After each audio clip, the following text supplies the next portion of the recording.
안녕하세요. 자, 이번 시간에는 레이놀즈라는 선교사님을 소개해 드리려고 합니다.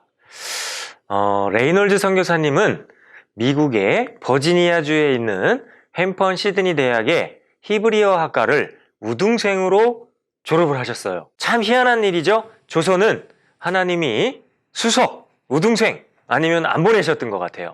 우리 레이놀즈 선교사님의 그 조선 사역의 이야기를 통해서 우리가 읽고 있는 한글 성경이 참 힘들게 번역이 됐구나 라는 걸 느끼게 될 거예요. 자, 지금 우리가 읽고 있는 이 한글 성경은 과연 어느 선교사님이 번역을 했고 내 손에 이 성경책이 내 손에 오기까지 어떻게 해서 성경이 번역이 됐는지에 대한 이야기를 오늘 들려드리려고 합니다. 히브리어 학과를 우등생으로 졸업한 레이놀즈 선교사님 역시 조선 선교보고를 듣고 조선행을 선택하게 되고 하나님께 기도하시는데 하나님께 이렇게 기도를 하셨어요. 주님, 제가 조선에 가서 조선어로 쓰여져 있는 한글 성경을 번역을 해서 조선에 이뤄진 영혼들을 주님 앞으로 다시 돌아올 수 있게 할 수 있는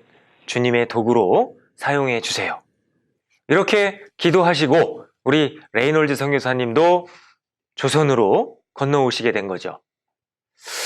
자, 그때 당시 조선은 한글 성경 번역위원들이 있었고 한글 성경 번역회라는 곳에서 한글 성경을 번역을 시작을 하게 됐습니다.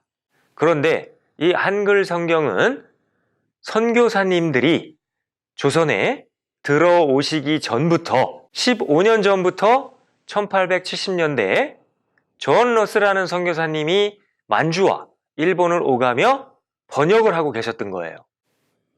참 희한한 일은 전 세계에서 유례가 없는 일이 이 조선에서 일어났는데 선교사님들이 그 나라에 복음을 전하러 오실 때 그 나라 말로 쓰여져 있는 한글 성경책을 들고 들어온 나라는 조선밖에 없다는 거예요. 그 나라에 들어가셔서 그 나라 말로 쓰여져 있는 글을 번역할 때는 이미 그 나라에 구원받은 영혼들이 있을 때 그 나라 말로 쓰여져 있는 성경책을 번역을 하신다는 거죠.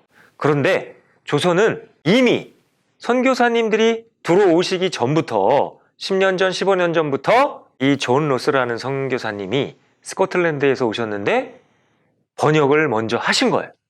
그리고 조선에 최초로 들어오는 언더우드 선교사님과 아펜젤러 선교사님의 손에 이미 한글 성경책을 들고 들어오신 나라는 조선밖에 없다는 겁니다. 이 대목을 보더라도 하나님이 조선을 예비하셨구나 그런 거를 느끼는 대목이 아닌가 생각이 드는데 그때 당시 존 로스 선교사님이 한글 성경을 번역할 때 존 로스 선교사님의 아내가 돌아가시고 자녀 4명이 있었는데 그 자녀 4명도 풍토병으로 천국을 먼저 간 거예요.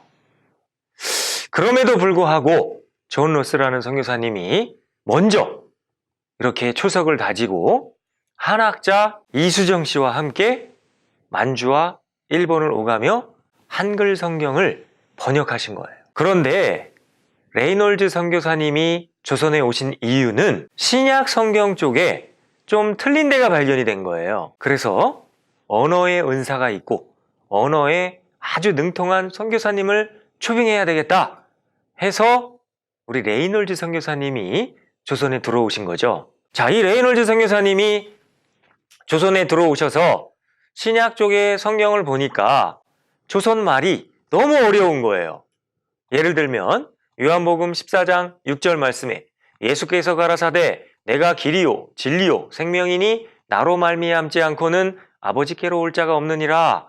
거기서도 보면 나로 말미암지 않고는 한국 사람이 보기에도 어렵다는 거죠. 이런 틀린 곳들을 한 곳 한 곳 찾아서 레이놀즈 선교사님이 번역을 다시 완벽하게 하시기 시작한 거예요. 그런데 조선에 온 지 첫 해에 첫째 아들이 태어났어요. 그런데 이 첫째 아들이 그만 태어나자마자 천국으로 갑니다. 레이놀즈 선교사님은 그때 하나님께 또 기도를 해요. 주님, 요한복음 1장 1절 말씀에 태초에 말씀이 계시니라. 이 말씀이 하나님과 함께 계셨으니 이 말씀이 곧 하나님이시라. 라는 말씀처럼 주님, 제가 이 조선에 온 이유는 이 조선에 이뤄진 영혼들이 제가 번역한 이 조선어 성경책을 들고 말씀을 듣고 깨닫고 복음을 전하러 다닐 수 있게 주님께 쓰임받기 위해서 온 겁니다.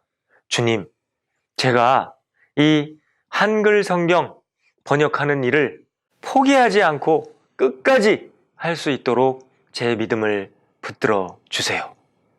이렇게 주님께 기도하고 첫째 아들을 먼저 이 조선 땅에서 하늘에 보냈지만 아랑곳하지 않고 어떻게 하면 주님을 기쁘게 해드릴까 고민하면서 성경 번역을 끝까지 합니다.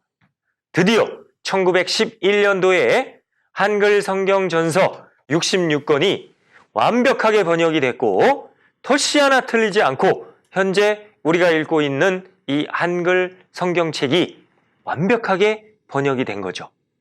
그렇게 성경책이 번역되는데 걸린 시간은 42년이 걸린 겁니다. 자, 한글을 세종대왕이 만들었죠. 하지만 이 서민들에게, 평민들에게 한글을 보급하신 일을 하신 분들이 선교사님들이라는 겁니다. 어떻게 해요? 성경 말씀을 한글로 번역을 해서 이 성경을 보급했기 때문에 한글 성경이 평민들한테 들어와서 그 한글을 평민들이 익혀서 우리가 구원받는 일이 탄생되는 것처럼 참 놀라운 일이 탄생이 된 겁니다. 성경을 자주 읽으면 절대로 침륜에 빠지지 않아요. 성경을 자주 읽으면 전도의 열정이 나옵니다. 우리 선교사님의 공로를 생각해서라도 우리는 앞으로 이 귀한 하나님의 말씀, 성경 말씀을 자주 읽어야 되겠다 교훈을 주는 선교사님이었습니다. 감사합니다.